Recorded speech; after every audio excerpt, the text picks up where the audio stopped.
One quick announcement, guys. Tonight is my live Q&A on locals. And you can participate if you go to dinesh.locals.com. By the way, if you become a subscriber there, it's pretty cool because I'll be talking about stuff that I can't talk about on the podcast. And I'll also be giving kind of insider updates on the new film, which is coming out late April. And so you can be kind of an insider on all that by coming on board at Locals, dinesh.locals.com. Now, I'm going to make the case today for why Joe Rogan should accept Rumble's offer and move over from Spotify to Rumble.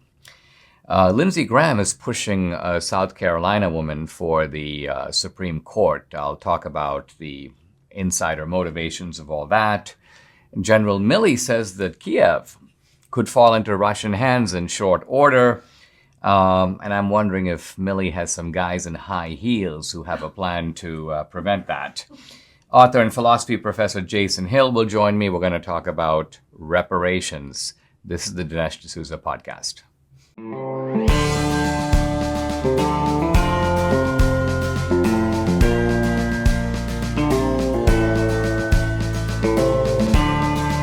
America needs this voice. The times are crazy. In a time of confusion, division, and lies, we need a brave voice of reason, understanding, and truth. This is the Dinesh D'Souza podcast. There's a fantastic offer on the table for Joe Rogan. This is an offer coming from Chris Pavlovsky, the CEO of Rumble. And I'm going to kind of quote the money sentence, I want to call it. How about you bring all your shows to Rumble, both old and new, with no censorship, for $100 million over 4 years? And then he adds, this is our chance to save the world, and yes, it's totally legit. Chris Pavlovsky actually texted me with that message when he put it out, and I thought, this is fantastic. This is Rumble making a big move.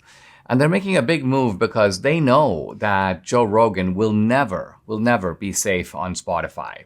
Why? Because there's a constant woke pressure for him to buckle, to conform. Now, Spotify has been apologizing to its employees. I mean, think about this. This is a high-tech company basically saying to their employees, we realize you're a little traumatized by Joe Rogan. Traumatized? This is a generation that listens to rap music where the N-word is every third or fifth word. And they go, oh yeah, great music. This is awesome. Oh, Joe Rogan, I'm so traumatized. I don't even know if I can show up at work. It's all fake. It's all bogus. I don't believe a word of it. But this is the environment that Joe Rogan has to function in. And we all function in it. I mean, this podcast is on Spotify. So, but with Rogan, because he's a target here, and I think that while Spotify has so far been protecting Rogan, Spotify is saying, listen, we'll set up a fund for the marginalized, but at the same time, we're going to keep Joe Rogan. Spotify paid Joe Rogan or has a contract with Joe Rogan for $100 million, and they certainly don't want to lose that money. Joe Rogan is a big investment for them. But, and this is the big but, what happens if Beyonce and Taylor Swift and some of the other just huge artists start pulling their music from Spotify? In that case, I think it is sayonara to Joe Rogan. And does Joe Rogan really want to wait for the axe to fall on his head? I don't think he should. If I were Joe Rogan, I would say, listen, I'd rather go to a genuine free speech platform. I can have all kinds of guests across the political spectrum. Nobody can cancel me. Nobody can ban me. For this reason, I think Joe should really think about doing this. The case against Joe Rogan is downright stupid.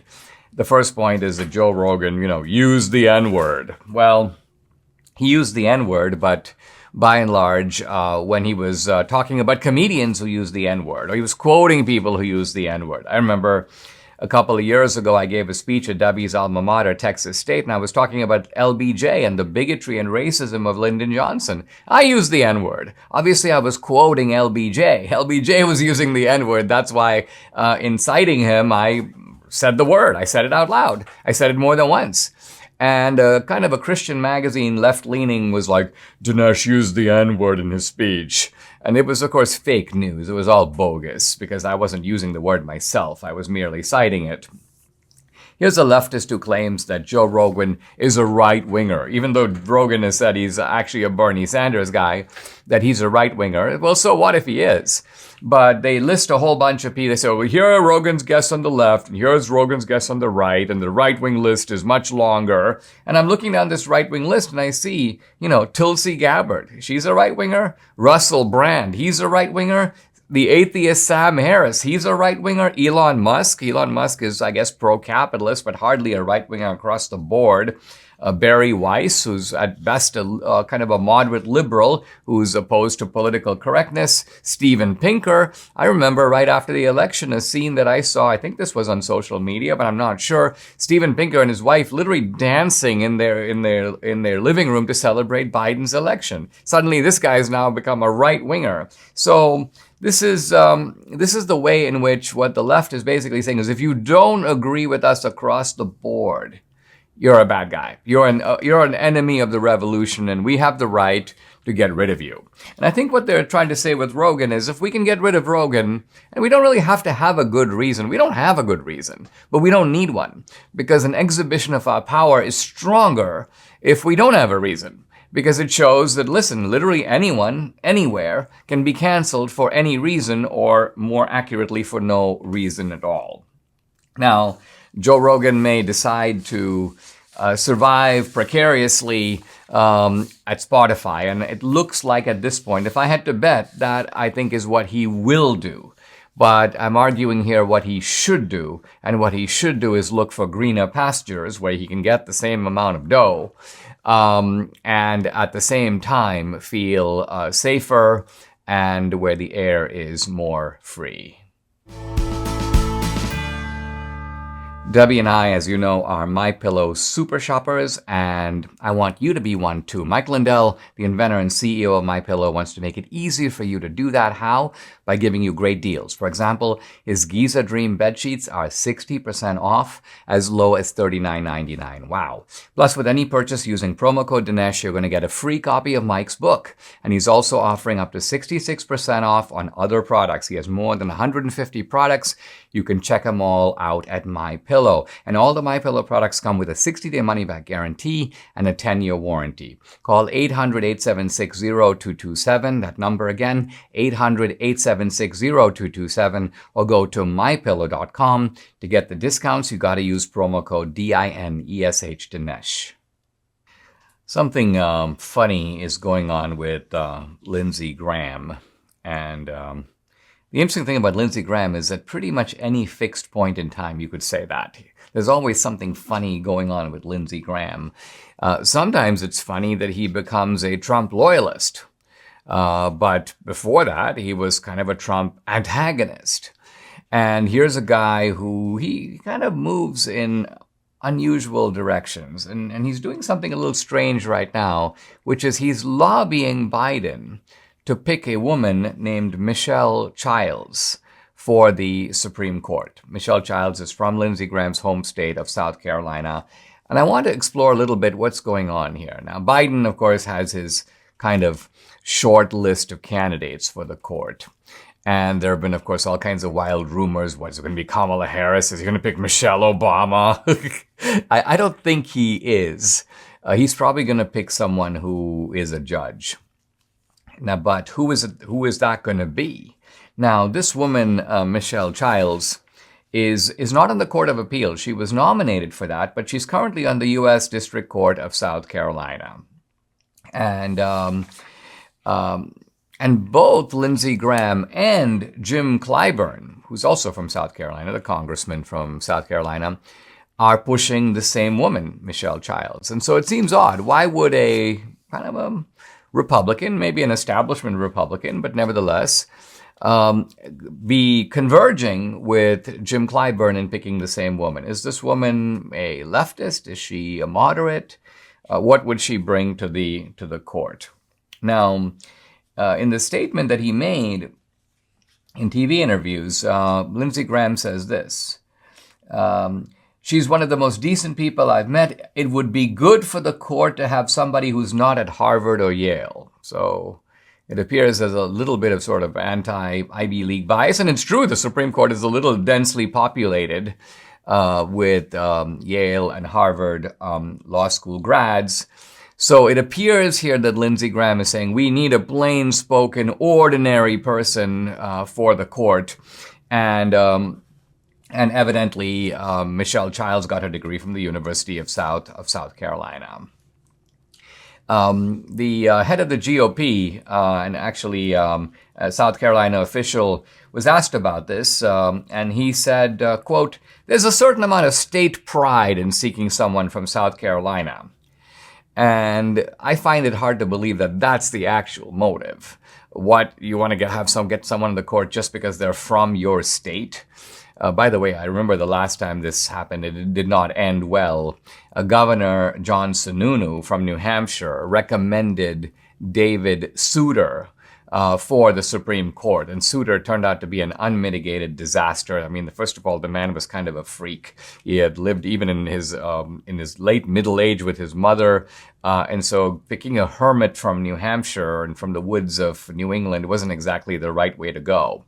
We could have done without David Souter. But I think that maybe what's going on here is this. Lindsey Graham realizes that Breyer is a liberal. There's going to be something of a liberal replacing Breyer. We're not going to get a conservative. No, it's not going to be, Carol Swain or Candace Owens. So anyone who's nurturing those kinds of fantasies can set them aside. Biden's never going to nominate somebody of that ilk. He wouldn't even nominate a highly respected black woman conservative judge. And I think what Lindsey Graham may be doing is saying that, look, this Michelle Childs is a liberal, but she's not a far leftist.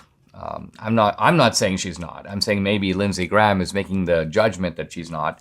And he's taking the view that as the GOP moves toward the midterms, the African American community, which is really hasn't done all that well under Biden. And if you look at Biden's poll numbers among blacks, they're higher than any other ethnic group, but they're not where they normally are.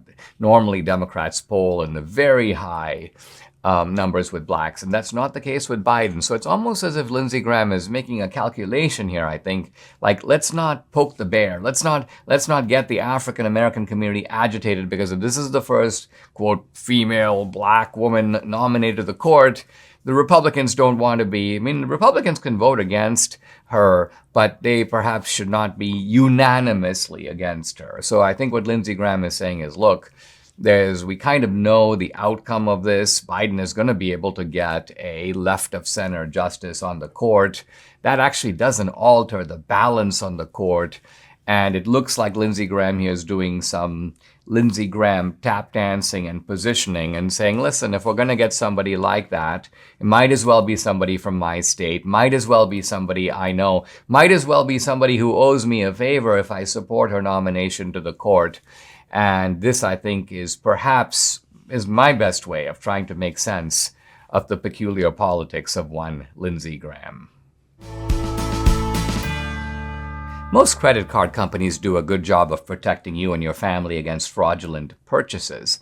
But what if a scammer files for unemployment in your name? Or if your social media accounts are hacked? What then? With all the convenience the internet has to offer, our world is more online than ever. Identity Guard can sound the alarm if your digital presence is at risk. If you think it could never happen to you, think again. You need Identity Guard. They provide advanced monitoring to keep your online accounts, finances, and personal information safe. Identity Guard keeps you in control and guides you through solving any issues.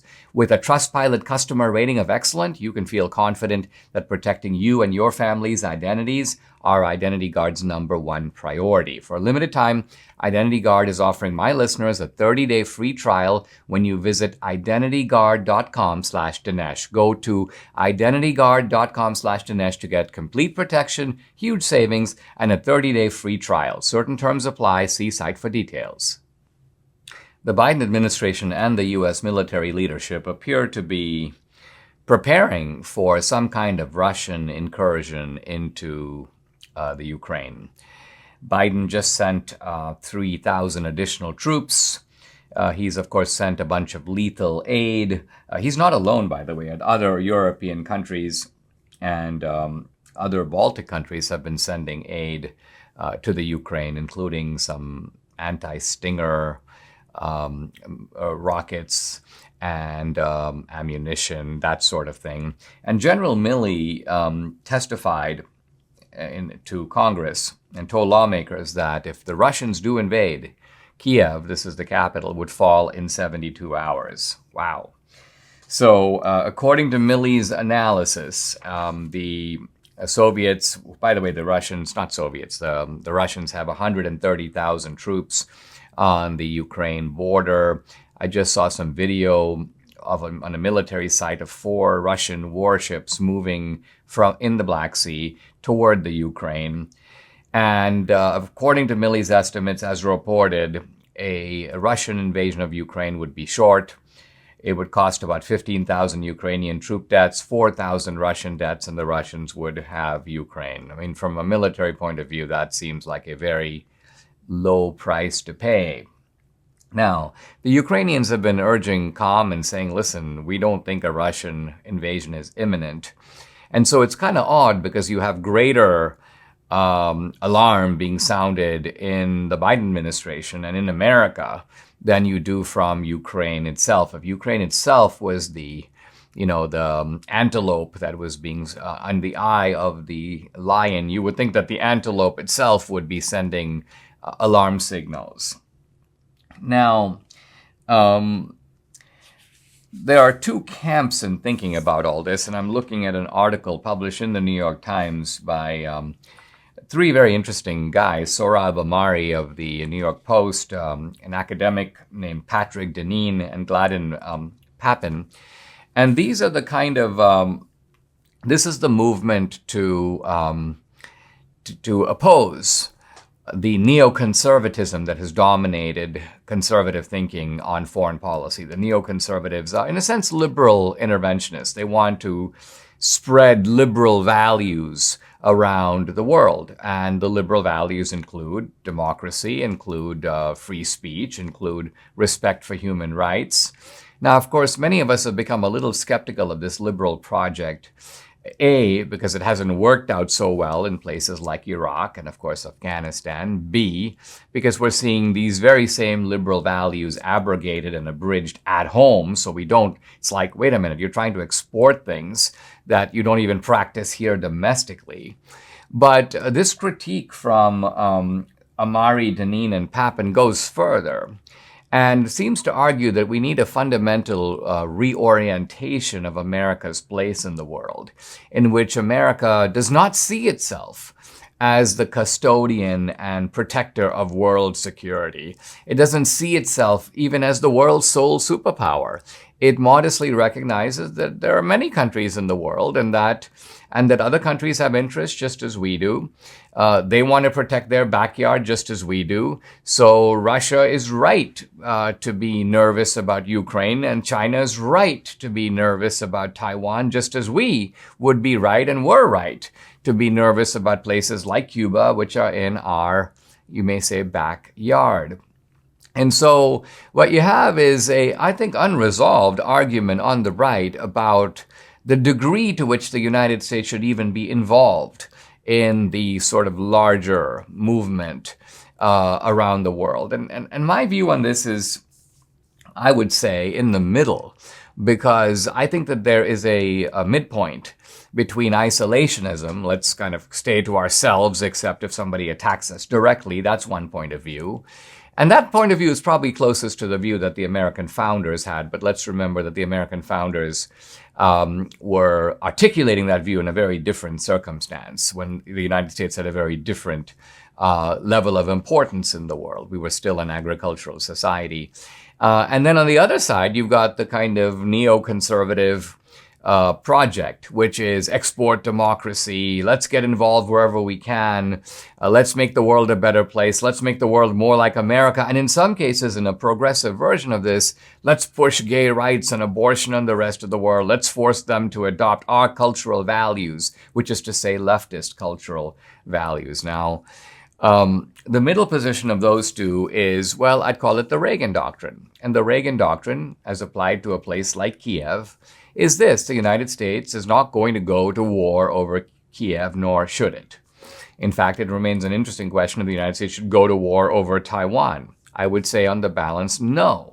But that doesn't mean the United States should leave Taiwan and abandon Taiwan and say, okay, China, go for it. It's kind of, your morsel to gobble up. Okay, Russia, go ahead and take the Ukraine. What do we have to do with that? That's not our neighborhood. Why would we care? So I don't take that view either, because I think that the world is a dangerous place, and it's full of bad guys who would love to gobble up their neighbors and use that power then to start gobbling up people outside the neighborhood. I don't think there's any alternative for the United States to participate in the sort of power struggle that is going to happen no matter what. And turning away from it, ignoring it, doesn't make it go away. It just makes you perhaps not the first, but in the end, the ultimate target. I've been on Hillary Clinton's trail a long time. In my film, Hillary's America, I detail the dangers she posed to our country, and fortunately the American people got the message. But there's still a lot more that must be done to reveal the ugly truth about the Clintons, the Clinton Foundation, and their corrupt ways, especially since the Biden family seems to view the Clinton example as a kind of how-to guide. Now, you won't find the truth about Hillary in today's fake news media. You have to turn to a powerful source like Capital Research Center. My friends at Capital Research Center expose the left like no one else can. Now they've released an eye-opening new report that lays bare the corruption of the Clinton crime family. It's called By Hook or By Crook. Want to read it? Then go to capitalresearch.org/Dinesh. You'll get the chance to order a free copy of By Hook or By Crook and learn the facts the mainstream media won't touch. Once again, that's CAPITAL, capitalresearch.org/Dinesh. Check it out. Guys, I'm really happy to welcome to the podcast Dr. Jason Hill. He's a professor of philosophy at DePaul University. He's the author of 5 books. He had a best-selling book called We Have Overcome, An Immigrant's Letter to the American People. But the most recent book, the one we're going to be talking about, it's this one right here, What Do White Americans Owe Black People? It's the issue of reparations, a very provocative and interesting book. I just finished it, really enjoyed reading it. Professor Hill, thank you for joining me on the podcast. It's kind of funny because Debbie, my wife, got a message through my website saying, I was reading Professor Jason Hill's book, and he was very critical of you, and it made me very angry. And I'm like, let me get a copy of this book to see if this is really true. And I found the book fascinating from start to finish. It's a book, of course, that's a meditation, philosophical, even psychological, on the issue of reparations. Now, when people think about reparations, they think about this idea that America is being asked to provide a compensation, not to an actual victim, but let's say to an historical victim. And I want to ask if that is a distinction, actual victims versus, let's call it, historical victims, that is one that is central to your argument or not. Well, thanks, Dinesh, for having me. And I am a big fan of your work. So if I'm critical of you, it's in good faith. Yes, the distinction is very crucial, because I think what's going on right here is that the claims of reparations are predicated on a historical set of victims with no indication of separating who actually among those victims are actually deserving of reparations, like from whom was property actually stolen, as we can ostensibly identify in the case of the Holocaust, or among the Japanese who were interned during World War II who lost property. This is a case of collapsing all individuals into a collective and making a collectivist claim that just because you are part of a set of individuals who share an ascriptive identity, you're deserving of reparations. Now, you start this book, I think, in what was to me a surprising and very interesting way, and that is you begin really in Africa, and you talk about the fact that there was a slave trade going on within Africa. African kingdoms and chieftains who were capturing slaves, and then they became part of the transatlantic slave trade. And then you went in a direction that caught me by surprise. You said, how did the slave become a slave? And in one of your chapters, you have this amazing subtitle in which you talk about, I'm just going to find it, give me just a second. You talk about how the African made himself into a slave.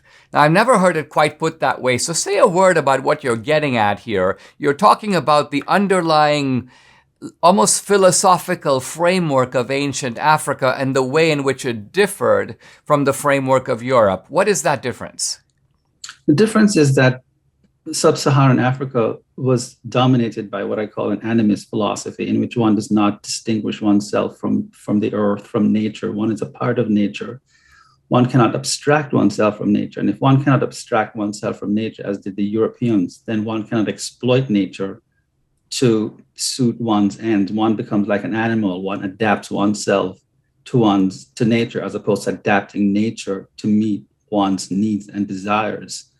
So in essence, the Africans, by their very primitive philosophy of animism, made themselves into slaves indirectly by making themselves indistinguishable from nature, so that when the Europeans arrived as conquerors, they were as indistinguishable from water buffalo, from minerals, from anything on the earth, and made themselves exploitable.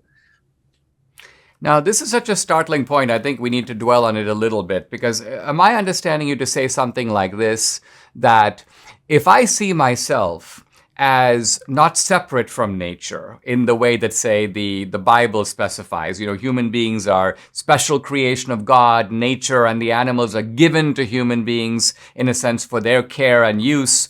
If I see myself as just part of nature, are you saying that then I'm more like an antelope being pursued by a lion, and I don't really have any moral complaint against the lion because the lion too is part of nature? So if there's a degree of exploitation, so-called, within nature, you don't have a ground outside of nature to criticize it. We're all part of nature, and we're all doing what, in a sense, nature commands.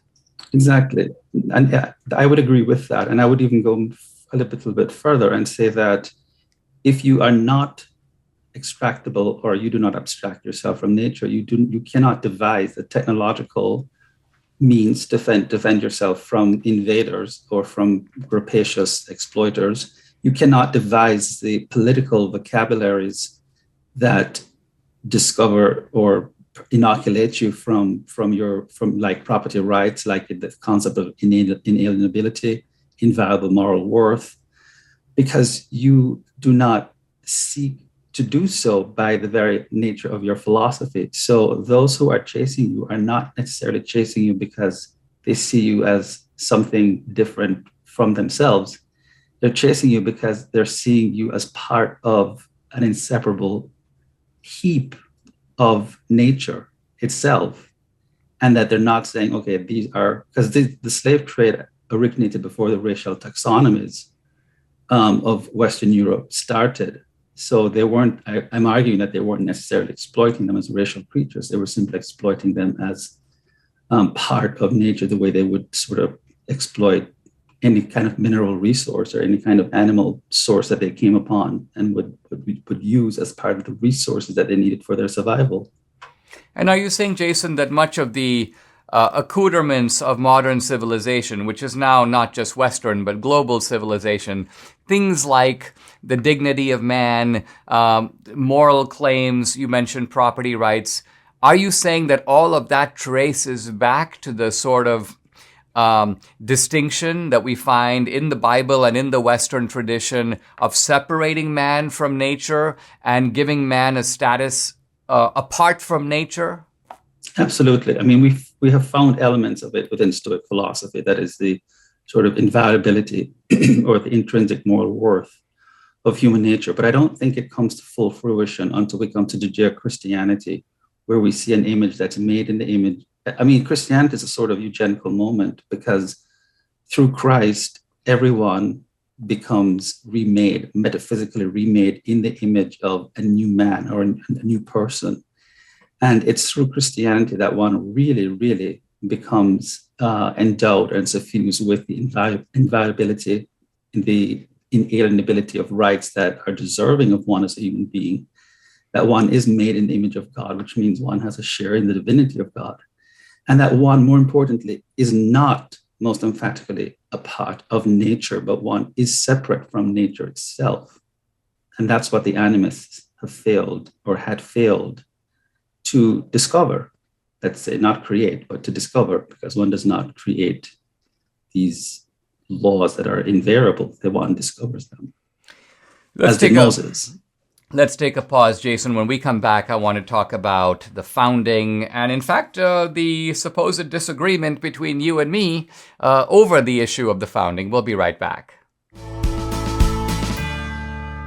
Going online without ExpressVPN, well, that's like leaving your kids with the nearest stranger while using the restroom. Well, most of the time it may be fine, but you never truly know who you're trusting. Why would you ever risk it? That's why you need to be using ExpressVPN. Every time you connect to an unencrypted network in a cafe, hotel, airport, any hacker on the same network can gain access to your personal data. It doesn't take much technical knowledge to hack someone. Just some cheap hardware is needed. Your data is valuable. Hackers can make up to $1,000 per person selling personal information on the dark web. Now, ExpressVPN is so secure that no one can get past ExpressVPN's encryption. You just fire up the app, click one button, and boom, you're protected. Works on all smart devices. So go ahead, secure your online data today by visiting expressvpn.com/Dinesh. That's expressvpn.com/Dinesh. You can get an extra 3 months free. Once again, go to expressvpn.com/Dinesh. I'm back with Professor Jason Hill. He's professor of philosophy at DePaul University. We're talking about his new book, What Do White Americans Owe Black People? As you can see, a very interesting book with which explores things in a very fresh way. Jason, I want to turn to your chapters on the American founding and the supposed disagreement between us, which I want to sort of get right to. Part of it appears to be a disagreement about the Three-Fifths Clause. So I'm just going to sort of restate my position, and you tell me if you agree with it. Mm-hmm. My position is that the Three-Fifths Clause was not necessarily a win for the North or for the South. It was a compromise in which the North wanted the slaves to count for 0. And the South wanted the slaves to count for a full person, 1. Why? Because the South wanted to maximize its own political representation. And so the only point I was trying to make is not whether the Three-Fifths Clause was pro-black or pro-North or pro-South, but rather that the Three-Fifths Clause is not accurately seen as a measure of human worth. It was never intended that way. It reflected, and just like when we do gerrymandering today, obviously some votes count more than others because of the way districts are drawn, but nobody would derive from that the conclusion that certain human beings are intrinsically less valuable than others. So I guess my view on the Three-Fifths Clause is it was like that, a fight between two camps over representation, and it's misunderstood to be a kind of founder's proclamation on the intrinsic inferiority of blacks. So that's my reading. Mm-hmm. What's wrong with that? Or maybe you agree.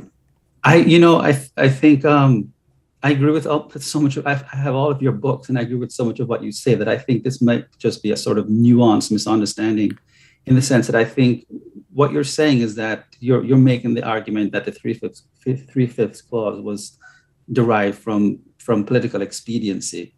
And I guess I might have misread you or misunderstood you in saying that it was also meant to shore up the humanity of the slaves themselves. And I think there's a section in the book where I said, has anyone ever seen 3/5 of a person or something like that? So I think it was just a very sort of minor disagreement that might have come from unintentionally misreading or reading too much into your reading of the Three-Fifths Clause and attributing to you something that you obviously know that I'm hearing you did not mean, that they didn't mean to sort of shore up or to affirm the humanity of the slaves themselves. It was more a position of expediency that was meant to be executed.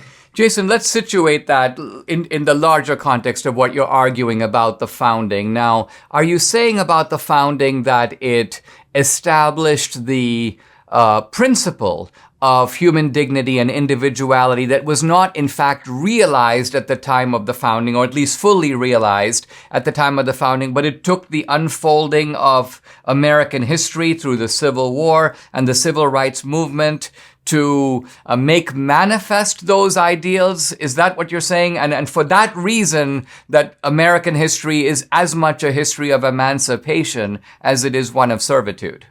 Absolutely. That's succinctly and put in a very pithy way, Dinesh. I think that the crucibles, and I argue that the crucibles, that Black freedom was forged in the crucibles of 1776. Because the language of inalienability, the language of inviolable moral worth, the language of that we are all men created equally in the eyes of our Maker. If you look at Martin Luther King, if you look at the Civil Rights Movement, they did not create new moral vocabularies or political vocabularies. They realized that we all are, legatees of 1776 and of the vocabularies discovered or created, you could say, by the Founding Fathers, which were derived from Judeo-Christian principles. And so the very fact that Martin Luther King and the Civil Rights Movement and the subsequent 1964 Civil Rights Act itself was predicated on those moral vocabularies shows us that there is no separability between Blacks. Metaphysically speaking, there is no strong chasm or bifurcation between the agency of Blacks and really the founding of America. It's just that it wasn't fully recognized. It wasn't brought into full circle. It took 200 and something years for the journey and for the moral progress and for the evolution of human consciousness to take its moral toll, really, on the rest of humanity. But the individuals say that 1776, the inception of this country, is something that is completely apart from Black people. I would differ from that. I would say, no, they were just not properly recognized. But if they were, we could never have had the amendments that we had. We could never have had a civil war in which thousands and thousands of Black and white soldiers fought to free Black slaves. We would never have had the 1964 Civil Rights Act. We would have had a situation in which Blacks would have been kept outside the domain of the ethical and outside the pantheon of the human community. Jason, I think you're making the very profound point that the movement for Black freedom is not a movement away from the founding, but rather toward the founding. In other words, a movement to the full recognition and implementation of the founding principles. As I move toward the latter part of your book, you have I think a beautiful exhortation of what it means to be a free individual. And it seems at the end that what you're arguing here is against a doctrine of collective identity and collective rights. You're arguing, are you not, that we are all in this world a minority of one. We have been made unique and distinct creatures by God, and we are, in a sense, put in command of our own destiny. Say a little word about this notion of a freedom realized through individual consciousness and individual self-making. Well, I think that a sort of a collective ascriptive identity might have been necessary from the position of advocacy, as we found in the Civil Rights Movement, where you're using your racial identity in a strong way, but not even in such a strong way as a position of advocacy to realize certain rights or to derive certain rights that were deprived of you. But we are now in a situation where Blacks have been granted full legal standing before the law. We're living in the age of where legal oppression and legal racism has ended. We're living in a post-oppressive age. And so I sort of end the book with this call for a radical individualism, I think, that Blacks ought to occupy now, and also radical forgiveness and love, which I think is a much, much better option than reparations. The reparative moments have been paid through affirmative action programs, through the 1964 Civil Rights Act, the Equal Employment Act, and a rugged individualism that is not separate and not in concert with one's fellow compatriot is what I'm asking for. That it's time for us to, as Black people in this country, to stand on our agency, not have our agency be expropriated anymore by a managerial class, and to practice radical love and forgiveness to all Americans who might, I'm not an American, I wasn't born here, but I'm an immigrant, but to those Americans who think they might have been harmed, to practice love and forgiveness, and to realize that we all have a common identity as Americans. Jason, you've written a very thoughtful book here, and I got to say I resonate completely with its message, our minor disagreements notwithstanding. Thank you very, very much for joining me. I hope I can have you back on the podcast sometime. Thank you, Dinesh. It was my pleasure.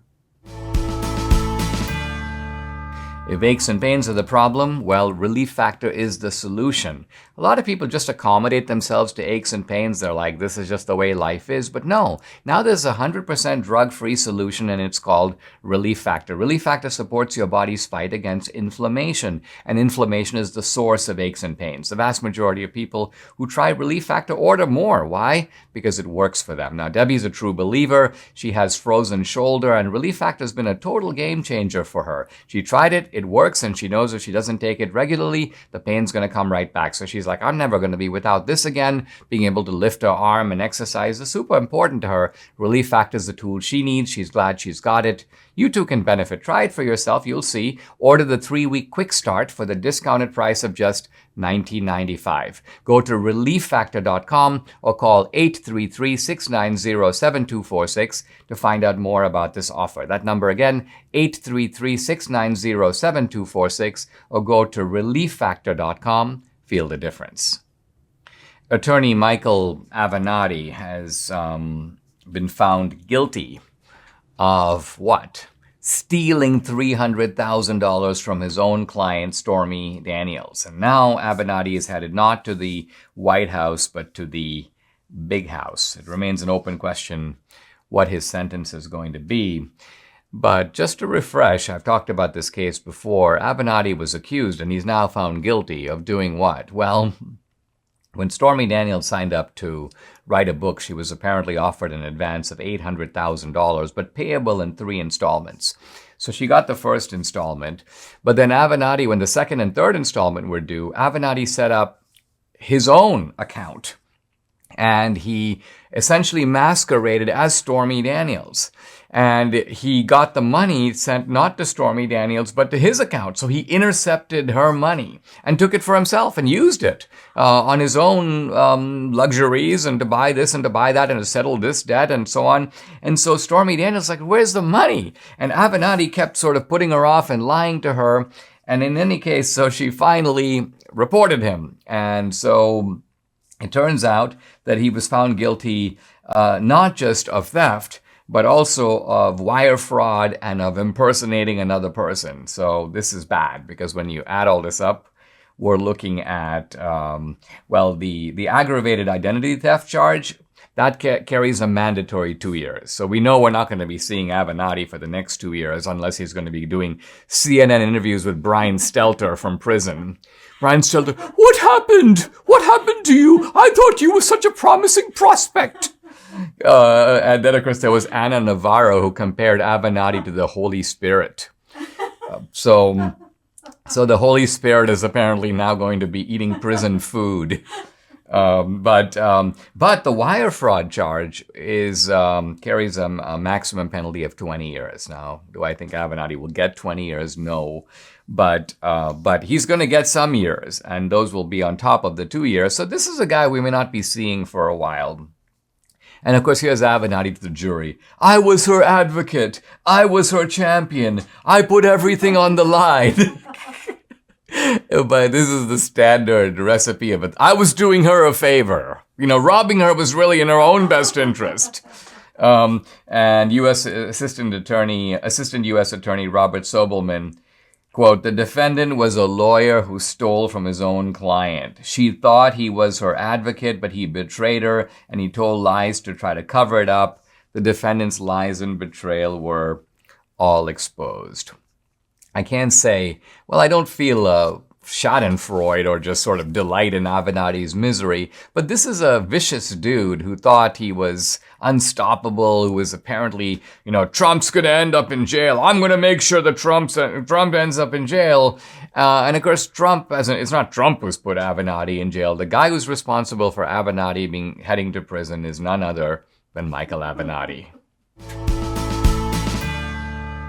Ronald Reagan saw it 40 years ago. Massive inflation that we haven't seen since then, well, until today. In Reagan's own words, inflation is as violent as a mugger, as frightening as an armed robber, and as deadly as a hitman. Right now, your retirement accounts are under attack, thanks to the inflationary policies of this administration. The solution is to call Birch Gold. If you haven't called Birch Gold, these are the people I trust to help you diversify your 401ks and IRAs into gold. Then you're missing the boat. Actually, you're treading water without a life vest. Birch Gold has your life vest. Let them help you convert an IRA or 401k into a tax-sheltered IRA in gold. With thousands of satisfied customers and A+ rating with the Better Business Bureau, you can trust Birch Gold to protect your savings. Text Dinesh to 989898 to get a free information kit on gold. Reagan knew the biggest threat to our wealth. Protect yours now. Text Dinesh to 989898 and get your free information kit on gold now. For the last several decades, the topic of evolution has been a controversial one, particularly among Christians, some of whom seem to believe that evolution is inconsistent with the description of the origin of life as given in the book of Genesis.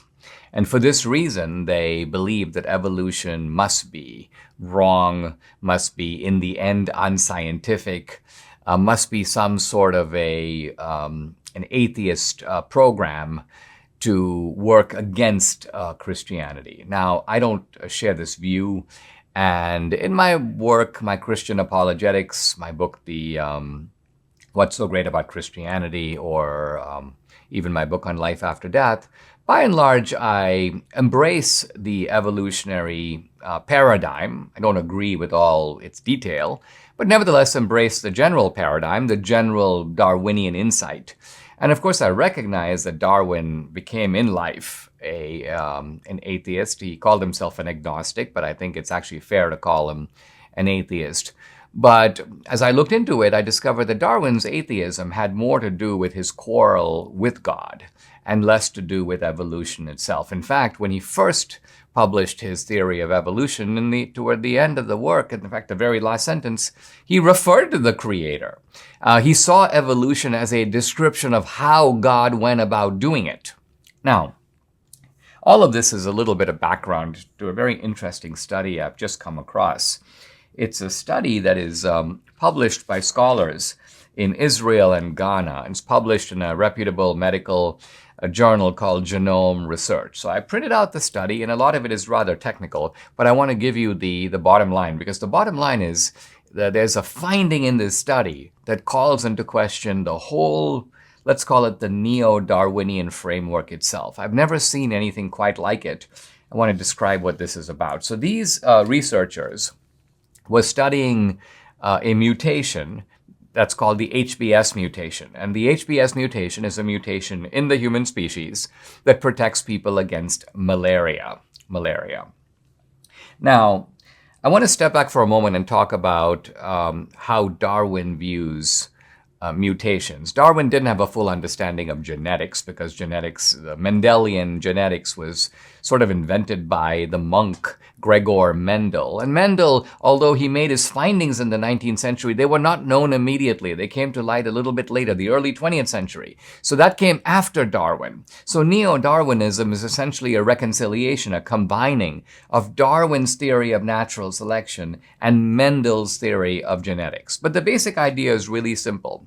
The basic idea is that we have inside our cells mutations. Mutations occur, and these mutations, and this is the key point, occur randomly. They occur randomly in the same way that, say, new variants might emerge. They emerge through a kind of accidental errors in the copying, if you will, of the cell replication process. So you get these mutations, they occur randomly, And then certain mutations prove more beneficial than others. So certain mutations survive. Why? Because they're better suited to the environment, and other mutations don't survive. And this is key to the whole neo-Darwinian theory, that the mutations have to be random, and then the environment, in a sense, selects or sorts out which mutations are going to persist through reproduction and survival, and which mutations are going to die out. Now, the scientists who were looking at the HBS mutation for malaria made a very startling discovery. They were basically testing the prevalence of this HBS mutation, a mutation that helps you fight malaria, in various populations around the world. And you might expect that since human beings are scattered all over the world, that if a mutation is truly random, you'd find it in roughly equal proportion among, let's say, Africans, Europeans, Asians, and so on. Why? Because this is kind of like tossing a coin. If you toss a coin in India, you have a 50% chance of getting heads or tails. And if you toss it 100 times, you're going to get roughly 50 heads and 50 tails. It'd be very odd if you got 99 heads and 1 tail. And the same is true in Europe, and the same as you do the same experiment in Africa, you're going to get the same result. So truly random events are equally dispersed. But, and here's the payload. These scientists who were looking at the HBS mutation noticed that this mutation is vastly more prevalent in Africans, where malaria is more easy to get than it is in Europeans or Asian populations. Now think about this. What they're really saying is that this is not a random mutation that sort of just happened to develop in the human populations, and it's proving to be beneficial in Africa because there's malaria in Africa. What they're saying is, for some odd reason, Africans are more likely to develop this malaria-resistant gene. Africans are more likely to have this mutation, this beneficial. So why should it be that a mutation that is beneficial to Africans, enables them to survive, happens to occur more in Africa? So the point is this, and I'm going to quote the lead author of this study because he kind of spells it out, I think, beautifully, the implications of the finding. And what he says is that, quote, this is Dr. Adi Livnat from the University of Haifa. He's the lead researcher, and he goes, "This sort of result cannot be explained by neo-Darwinism. Therefore, the implications are that there is an empirical finding that neo-Darwinism really cannot explain, which challenges the notion of random mutation on a fundamental level." So even though this is just one study, the point is that if you find a single mutation, an important mutation, that's not random, Darwinism can't explain that.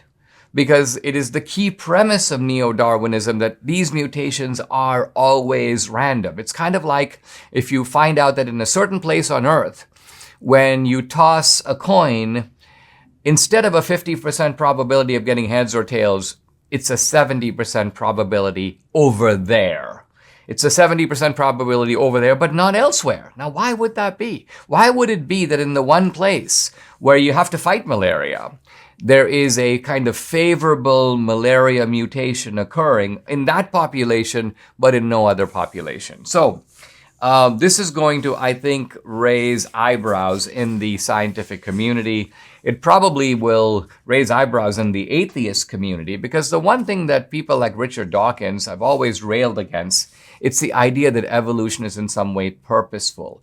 Evolution is directional. Evolution is not purely random. Evolution is part of a guided process. And on the macro scale, it's pretty obvious that evolution is part of a guided process. And I say that because if you look at the evolutionary process, you see what some scientists have called the arrow of evolution. In other words, you begin with unicellular or single-cell organisms, then you go to multicellular organisms, then you go to organisms that are conscious, then you go to organisms that, like us, are self-conscious, then you have organisms that can actually turn around and understand the evolutionary process itself. So where's the randomness in that? I see a movement toward greater complexity. I see a movement from matter to mind. This is very evident. I'm not making a religious point here. This is simply evident if you observe the evolutionary process itself. So on the macro scale, I think it's quite obvious that evolution is directional, but what this study is showing that may also be true on the smaller scale. At the level of mutation itself, the neo-Darwinian paradigm might prove to be, in the end, insufficient. Subscribe to the Dinesh D'Souza podcast on Apple, Google, and Spotify, or watch on Rumble, YouTube, and SalemNow.com.